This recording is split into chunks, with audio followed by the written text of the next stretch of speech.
9월 9일 창세기 42장 1절에서 17절 말씀을 가지고 나를 통해 이루시는 하나님의 꿈, 나를 통해 이루시는 하나님의 꿈, 이런 제목으로 말씀 나누도록 하겠습니다. 우리가 성경을 통해서 여러 사람들에 대한 역사들을 보고 있지만 사실 그 사람들의 이야기가 아니라 그 모든 스토리의 주인공은 하나님이시죠.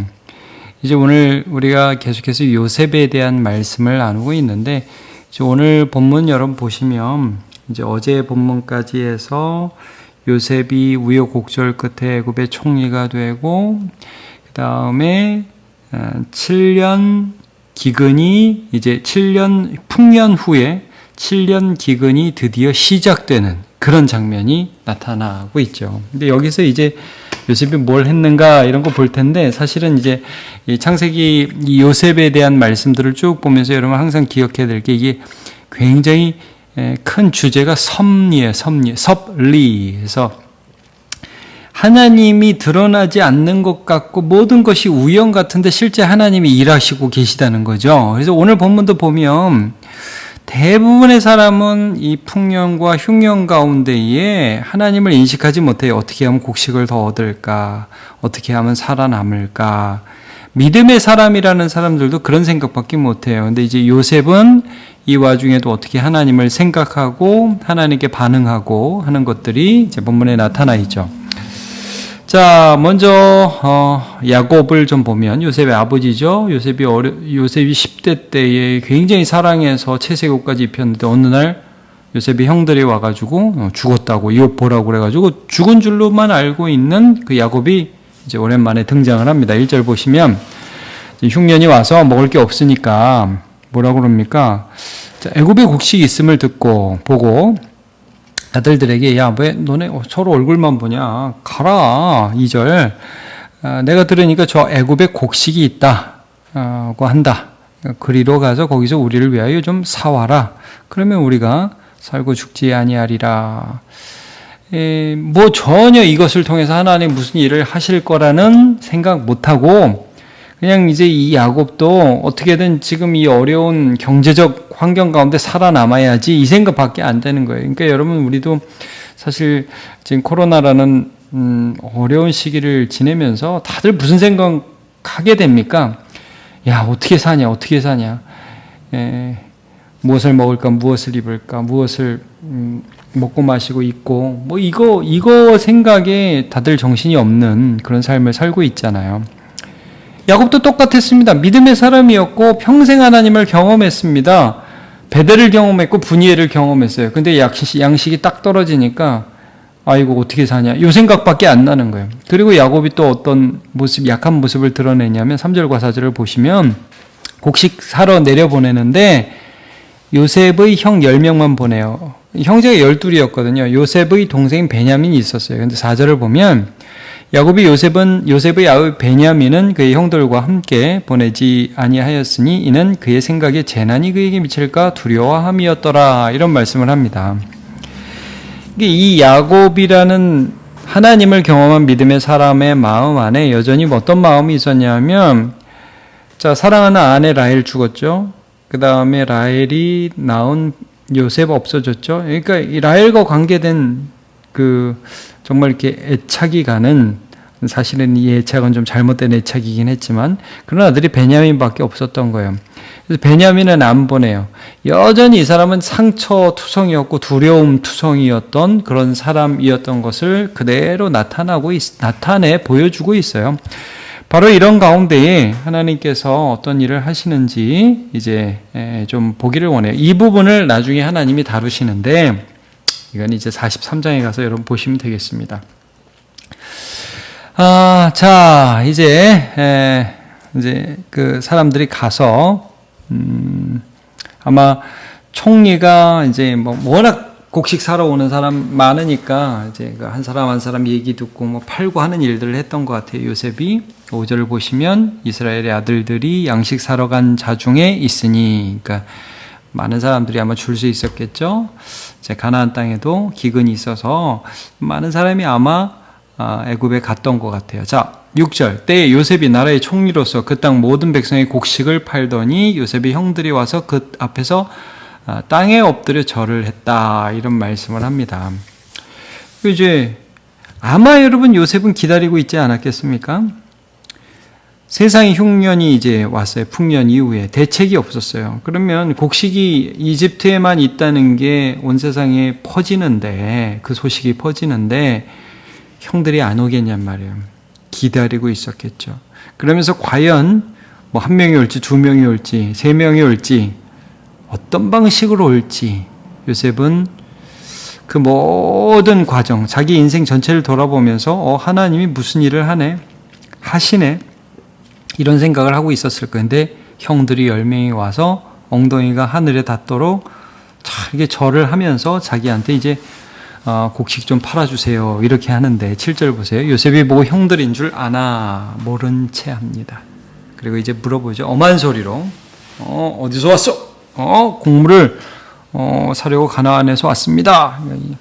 딱 안 거죠.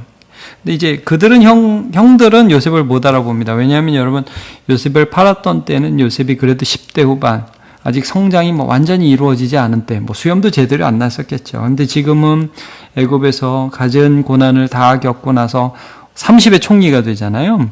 그리고 나서 이제 풍년이 7년 있은 다음에 흉년이 왔으니까 적어도 한 38 이상이 되지 않았겠습니까? 그러니까 수염도 많이 났었을 거고 그동안에 인생의 여러 가지 경험들을 했었을 거니까 상당히 많은 외적인 변화들이 아마 있었을 거예요. 형들은 못 알아봅니다. 무엇보다 이집트 말을 썼을 거니까 가나안과 언어가 다르거든요. 전혀 꿈에도 생각을 못 하는 거죠. 자, 근데 여기서 이제 중요한 게 9절이에요. 여러분 9절을 보시면 뭐라고 나옵니까? 9절에 요셉이 그들에 대하여 꾼 꿈을 생각하고 이렇게 나옵니다. 좀 보면 꾼 꿈을 생각하고 그럼 우리 생각에 이제 꿈 옛날에 내가 이런 꿈을 꿨는데 드디어 이루어졌군 그러면서 원수를 갚는 게 아니라 이제 어떤 일들을 하잖아요. 여기 보면 이제 그들에게 이르되 너희는 정탐꾼들이라 이 나라의 틈을 엿보려고 왔느니라. 이건 뭐지? 왜 이런 말을 하지? 형들 나 몰라보겠어요? 이렇게 안 나왔단 말이에요. 꾼 꿈을 생각하고 여러분 교회에 신앙생활을 오래 하신 분들은 어느 정도 아시겠지만 이 꿈의 내용이 37장에 나오는데 첫 번째 내용이 사실은 이루어진 거거든요. 2번 꿈을 꾸지 않습니까? 자, 첫 번째 꿈이 뭐였어요? 제가 37장 6절 7절을 보면 이렇게 나와 있습니다. 7절을 읽어드릴게요. 37장 7절. 우리가 밭에서 곡식단을 묶더니, 그러니까 요셉이 희한한 꿈을 꾼 거예요. 곡식단을 밭에서 묶어요. 사실 여러분, 이 야곱의 가족들은 유목 생활을 했던 사람들이지 농사 짓는 사람들이 아니에요. 그러니까 곡식단을 묶는다는 것 자체가 굉장히 신기한 꿈입니다. 내 단은 일어서고 당신들의 단은 내 단을 둘러서서 절하더이다. 이게 이거구나. 내가 유목 생활하고 양들 키우는 집안에 살면서 웬 농사 짓는 꿈을 꿨나 했는데 형들이 곡식단을 묶는 그 꿈, 그 단이 나에게 절하는 꿈, 이게 양식에 대한 꿈이었구나. 이걸 이제 요셉이 아는 거죠. 그러면서 요셉이 그 꿈을 이제 해석을 또 어떤 식으로 했느냐. 여러분 꿈이 2개라고 그래요. 두 번째 꿈은 뭐죠? 이건 전혀 다른 꿈이에요. 그러니까 9절을 보시면 37장 9절을 보면 요셉이 다시 꿈을 꾸고 그의 형들에게 말하여 이르되 내가 또 꿈을 꾼즉 해와 달과 11별이 내게 절하더이다 하니라. 이건 뭐예요, 여러분? 사실은 요셉이 두 번째 꿈은 몰라. 형들 왔어. 곡식 때문에 나한테 절을 했어. 형들 다 내가 가만 안 놔둘 거야. 이렇게 하지 않았다는 거죠. 사실 여러분 요셉은 이 두 꾼 꿈을 형을 보는 순간 아마 연상하면서 머릿속에 아마 이게 돌아갔을 거예요. 하나님이 뭘 하려고 하시지 이거예요. 나를 통해서 하나님이 이루고자 하는 뜻이 뭐지? 자, 이러면 생각해보세요. 요셉은 사실 꿈의 사람으로 우리가 알려져 있고 굉장히 많은 꿈과 관련된 일들이 많았잖아요. 하여튼 어려서 꾼 꿈도 그렇지만 감옥에 있을 때도 술 맡은 관원장, 떡 맡은 관원장 꿈풀이 해줬죠. 그 다음에 총리되는 과정도 바로의 꿈을 풀어주는 과정이었잖아요. 그 모든 때에 이 요셉이 한 말이 있어요. 꿈풀이를 해주면서 한 말이 뭐예요? 하나님이 바로에게 평안한 대답을 해주실 것입니다. 이런 말하고 해석은 하나님께 있습니다. 뭐냐면 꿈이라는 것을 하나님께서 주시는데 그것들을 통해서 하나님이 어떤 일들을 해 나가실 것이고 역사의 주체는 하나님이시라는 거예요. 그러니까 나에게 이런 꿈을 주셨어. 꿈이 이루어졌네, 됐네. 그러면서 자기의 원수를 갚는 것에 지금 집중하고 있지 않는 거예요. 그 꿈을 생각하고라는 아주 이 짧은 단어 속에서 사실 요셉은 하나님을 생각하는 거예요. 하나님 뭐 하시려고 하지? 이걸 통해서 이거죠. 그러니까 형들이 와서 나에게 절을 했네. 우리가 이 꿈들을 통해서 예측할 수 있는 게 뭐예요? 첫 번째 꿈이 이루어졌다. 두 번째 꿈은? 여러분, 두 번째 꿈이 뭐겠어요? 이 일을 통해서 결국 하나님이 이루실 것들은 아버지와 어머니 그리고 형제들 모두를 이 땅의 해와 달과 별들과 같이 하셔서 세상에 복을 주시려는 하나님의 뜻이 있다는 것을 요셉이 거기까지 조금씩 점점 깨달아가는 거죠. 그래서 여러분, 이 다음에 요셉이 하는 일들을 보시면 자기 신분을 일단 감추고 첫 번째는 형들을 테스트합니다. 아직도 그 미움과 시기에 사로잡혀 있고 거짓말하는 형들의 모습인지 형들의 진심을 테스트해요. 또 하나는 이 두 번째 꿈, 아버지, 어머니, 온 가족을 자기에게로 끌어모으죠. 그때는 이제 절도 절이지만 절이 중요한 게 아니라 해와 달과 별과 그런 아름다운 모습으로 이제 오게 하는 거. 여기에 요셉의 전략이 이제 맞추어져 있습니다. 그래서 이렇게 보시면 13절부터 막 그 추궁을 하니까 여기 보면 13절을 보시면 우리는 사실은 12 형제인데 한 분의 아들입니다. 우리는 정탐꾼 아닙니다. 아버지도 계시고 우리 동생도 2명 있는데 한 명은 없어졌고 한 명은 아버지하고 있습니다. 자, 확인을 했죠. 지금 동생이 살아있다는 것과 또 아버지가 살아계시다는 것을 확인을 했습니다.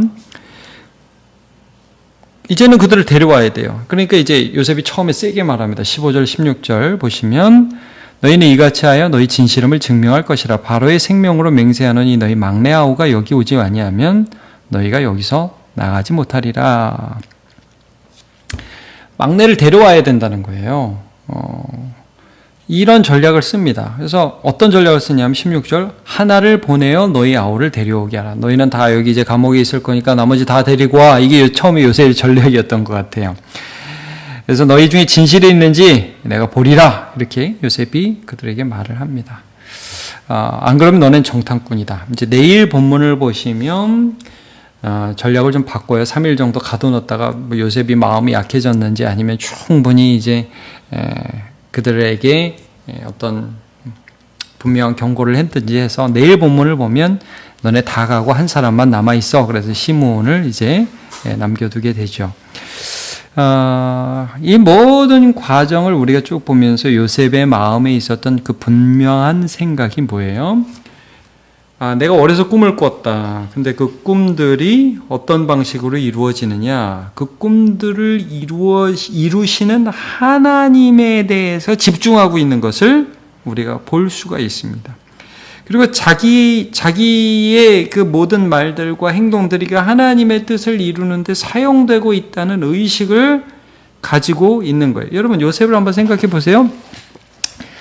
요셉은 아마 어려서부터 자기 아버지에게서 자기 아버지의 할아버지인 아브라함에 대해서 들었겠죠. 이 당시에는 이런 말씀들이 이제 구전을 통해서 전해지니까. 야, 니네 할아버지는 원래 이쪽 지방 사람이 아닌데, 멀리 메소포타미아 지역에서 이사 오셨어. 근데 어떻게 오셨냐면 하나님이 75세 때 부르셨다. 그런 얘기를 계속 들었겠죠. 그러면서 아브라함에게 주셨던 약속, 제가 한번 읽어드릴게요. 창세기 12장 2절부터 3절. 내가 너로 큰 민족을 이루고 내게 복을 주어 내 이름을 창대하게 하리니 너는 복이 될지라. 너를 축복하는 자에게는 내가 복을 내리고 너를 저주하는 자에게는 내가 저주하리니 땅의 모든 족속이 너로 말미암아 복을 얻을 것이니라 하신지라. 라고 아브라함에게 하신 말씀을 아마 야곱이 이삭으로부터 듣고, 야곱은 살아있을 때도 아브라함을 봤으니까 또 그의 아들 요셉에게 이야기를 해줬을 거예요. 그러니까 여러분, 요셉은 하나님의 말씀을 아버지로부터 듣고 자기의 꿈을 꾸고 자기 삶에 일어나는 모든 일들을 보면서 하나님이 이것을 통해서 우리 증조할아버지 아브라함에게 주셨던 약속들을 이루어 가시고 계시는구나. 세상 모든 민족에게 복을 주려 하시는구나. 그래서 내가 여기 왔구나. 형들이 와서 절을 했구나. 그래서 절을 해서 내가 형들을 때리는 게 목적이 아니라 이 형들이, 이 아버지가 다시 나에게 와서, 어떻게 보면 믿음의 경험을 했던 아버지지만 아직도 상처 가운데 있고 아직도 옛날의 두려움 가운데 묶여 있고 이 연약한 아버지까지 다 해와 달과 별처럼 아름답게 사용하시려는 하나님의 뜻이 있구나 하는 것들을 인식하면서 움직이는 것을 우리가 볼 수 있어요. 여러분, 이겁니다. 우리는 항상 살아가면서 우리의 꿈에 집착해요. 내가 뭐가 돼야지, 하나님이 나한테 뭐 주실까, 이런 생각을 많이 한단 말이에요. 근데 요셉은 살아가면서 이 말씀, 꿈, 고난이라는 경험, 이런 걸 통해서 하나님이 나를 통해서 뭘 하시지? 초점이 다른 거예요. 하나님은 나한테 뭐 주실까? 하나님이 나를 통해서 세상에 어떤 일을 하기를 원하시지? 여러분, 하나님은 우리를 복 주시기 원하시는 하나님이 맞아요. 그러나 하나님은 아브라함에게 하셨던 약속처럼 너를 통해 세상이 복을 받게 하실 뜻을 갖고 계신 하나님이십니다. 마태복음 6장 33절. 그런즉 너희는 먼저 그의 나라와 그의 의를 구하라. 그리하면 모든 것을 너희에게 더하시리라. 그러므로 여러분, 나를 통해 하나님께서 이 땅에 복 주실 것들을 바라보면서 하나님 앞에 쓰임받는 저와 여러분 되시기를 바랍니다. 제가 기도하겠습니다. 하나님, 오늘 요셉이 총리로 있을 때에 그가 요셉인지도 모르고 양식을 얻기 위해 찾아간 10명의 형들과 또 그 형들을 보면서 원수가 아플 일들, 과거의 상처를 떠올린 것이 아니라 그 꿈을 주신 하나님을 생각한 요셉을 살펴보았습니다. 하나님, 우리의 삶에 여러 가지 일들이 일어나는데 그 일들 가운데에 우리의 상처를 떠올리고 아픔을 떠올리고 두려움을 기억해내는 것이 아니라 이 모든 것들을 사용해서 하나님의 뜻을 이루실 전능하신 하나님을 기억하고 그 뜻에 우리의 초점을 맞출 수 있도록 은혜를 내려 주옵소서. 하나님, 오늘도 살아갑니다.